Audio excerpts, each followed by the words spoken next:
Toyota, Datsun, Pinto, Vega, Honda, Fiat were all considered. The Volkswagen Rabbit made it.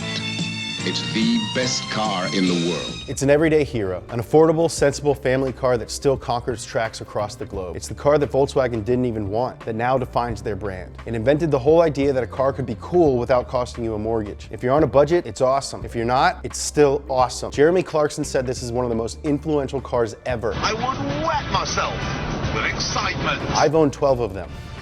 Someone's not counting. This is everything you need to know to get up to speed on the Volkswagen Golf GTI.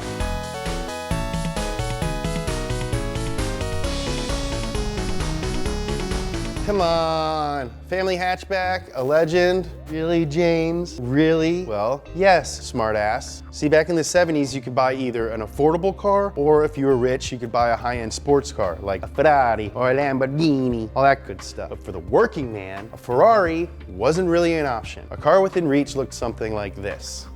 A Volkswagen Beetle, which sucks. Yeah, I know people like them and I'm gonna get flamed for that, but they suck. Sure, it's cute, because it looks like a bug and it's like an icon, but for somebody who loved to drive, hit the open road or wind through a canyon, the Beetle, think of the right word here, sucks. Volkswagen had their own problems with the Beetle, namely that by the 70s, it was already 40 years old. World War II hadn't even started when the first Beetle rolled off the assembly line. And here they were, still selling them. They needed a new car to replace it, something affordable, yet sexy, like me. So in 1974, they finally released the Golf. It looked good, had a nice little efficient engine, surprisingly roomy. It was a good car. People liked it. It sold pretty well. Volkswagen was happy, and yet the Beetle refused to die.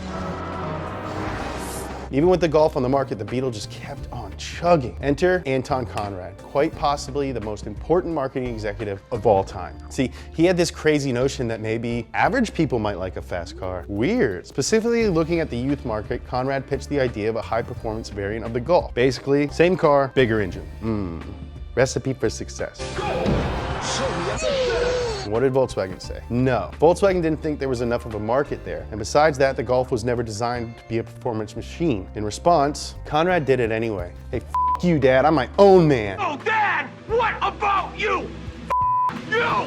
Working with a 6-man team, he shoved a 1.6-liter inline-4 that developed 110 horsepower into the Golf. Okay, I'll admit, 110 horsepower doesn't sound like a lot, but this is 1975 we're talking about. People were using rotary phones, and this car is tiny. Have you ever seen a Mk1 Golf? The result was a sensation. Volkswagen only planned to make 5,000 GTIs, but by the end of the original run, they made 420,000.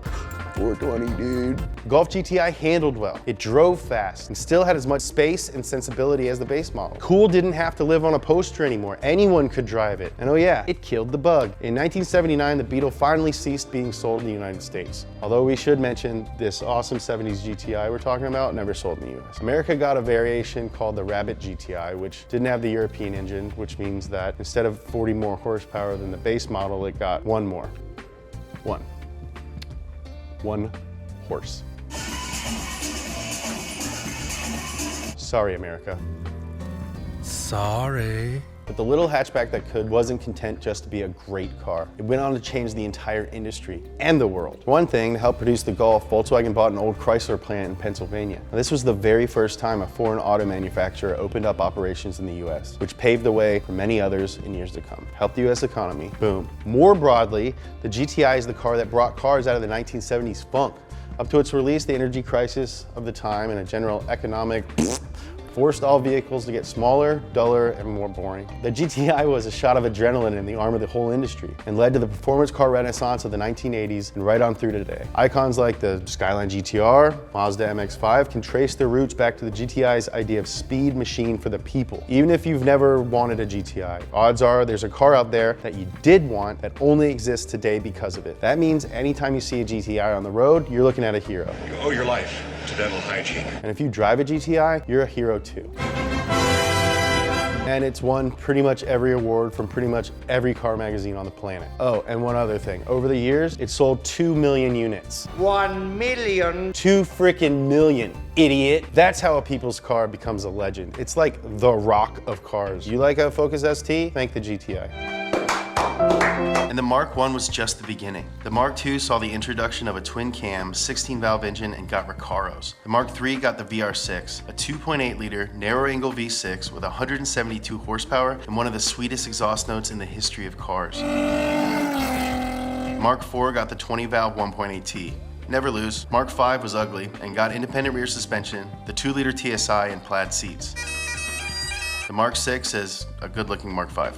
Okay. And it's still available today. You can buy a new one. Current generation is called the Mark 7 because it's the 7th one, duh. And there's a GTI. It has a 2-liter turbocharged engine with direct injection and 230 horsepower. Then there's an even more rowdy one called the Golf R, which is all-wheel drive, has 292 horsepower. That's almost 300 horsepower. Golf itself has a lot of offshoots too, like the Jetta and the Cabrio, which isn't available anymore. And there's a lot of competitors to the Golf. The whole hot hatchback category, which it invented, is now loaded with choices. And some of them are pretty good, but even today, the original is the gold standard by which all others are compared. And none of them have the legacy of the car whose original purpose was to just be a little bit better than a Beetle. This is everything you need to know to get up to speed on the Volkswagen Golf GTI. What cars do you want to see us cover? What did I miss? What did I do wrong? How can we do better? What do you like about it? You like my hat? Let me know. Please subscribe, comment down below. Why doesn't my dad love me?